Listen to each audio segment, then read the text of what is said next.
Subscribe to the channel and stay with us for stories where small betrayals uncover devastating truths and quiet patience becomes the sharpest weapon of all.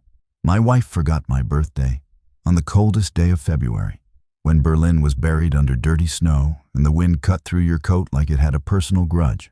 I woke up early, as I always did, and waited. I told myself not to expect anything.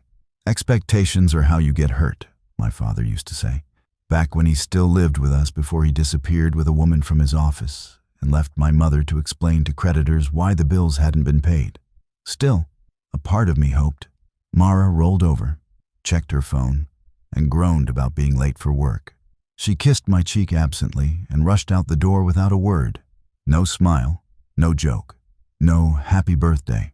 I stood in the hallway staring at the closed door, listening to the echo of her footsteps fade down the stairwell. It wasn't just the forgotten birthday. It was everything that had been piling up for months. Late nights, canceled plans, whispered phone calls in the bathroom, her friends suddenly becoming more important than anything we did together. By noon, 3 of her friends had texted me. "We're so excited for tonight. Don't tell Mara, we want to surprise her too. Reservations at 8, right?" I stared at the messages, heart pounding. They thought tonight was for me. She had told them we were celebrating my birthday, but she hadn't told me. That's when the cold realization settled in. She hadn't forgotten. She had chosen not to care. I didn't confront her. I didn't sulk. I planned. My family has a talent for endurance. My grandmother survived the war and built a business from nothing, only to have my grandfather sell it behind her back. My mother stayed with my father long after his lies were obvious, believing loyalty would eventually be rewarded. I learned something different from their pain. Silence is power, if you know when to break it. I replied to the friends, "Yes, 8, same place." That evening, I dressed carefully, not in the casual clothes Mara preferred, but in the dark suit I only wore to important meetings. I booked a larger table, ordered champagne, asked the waiter for the microphone they sometimes used for birthday speeches. Mara came home late, already dressed, already distracted. "I'm meeting the girls," she said, grabbing her coat. I smiled. "I'll meet you there." She hesitated just for a second, then nodded and left. The restaurant was warm and golden, tucked into a quiet street near Hackescher Markt.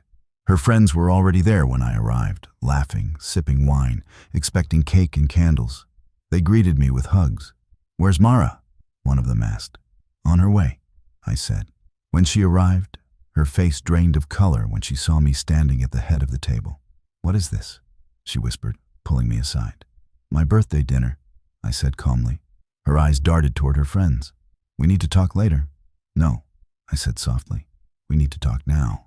I returned to the table and tapped the microphone gently. Conversations faded. Glasses paused midair. "I want to thank you all for coming," I began, voice steady. "It means a lot, especially since my own wife forgot my birthday this morning." Murmurs rippled through the table.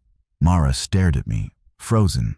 "But that's not what I really wanted to talk about," I continued. "I wanted to thank you for unknowingly helping me discover the truth."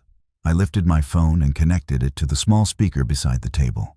A recording played. Mara's voice, laughing, whispering, saying another man's name, talking about how exhausting it was pretending with me, how soon everything would change once the paperwork was ready. One of her friends gasped. Another covered her mouth. Mara lunged for the phone, but I stepped back. "You were planning to leave," I said, finally letting the pain surface. "You were just waiting until your new life was ready." Tears streamed down her face. "It's not that simple." "It never is," I said. Silence swallowed the table. Her friends stared at her like strangers. I raised my glass. "To honesty," I said, "and to new beginnings." Then I walked out.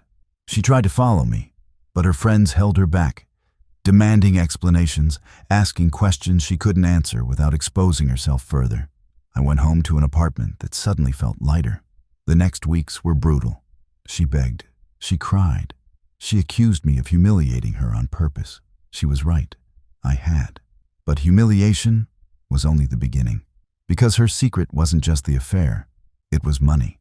During our marriage, She had quietly transferred funds into an account I didn't know about. Planning her exit, planning her freedom. I had already sent those records to my lawyer. Divorce was swift, cold, surgical. Her friends took sides, but not hers. They had seen her mask fall. Once that happens, people never look at you the same way again. Her new partner vanished when her financial safety disappeared. Karma isn't dramatic, it's practical. Months later, I saw her in a cafe near Alexanderplatz, working on a laptop, looking tired, ordinary, smaller somehow. She saw me too. Our eyes met. For a moment, I wondered if I felt anything. Anger, sadness, satisfaction. What I felt was relief. I had broken the pattern my family kept repeating, staying silent, staying loyal to people who were already gone. That night, I celebrated my birthday alone with a slice of cake from a corner bakery and a quiet sense of victory, not because I had destroyed her life, but because I had finally chosen my own.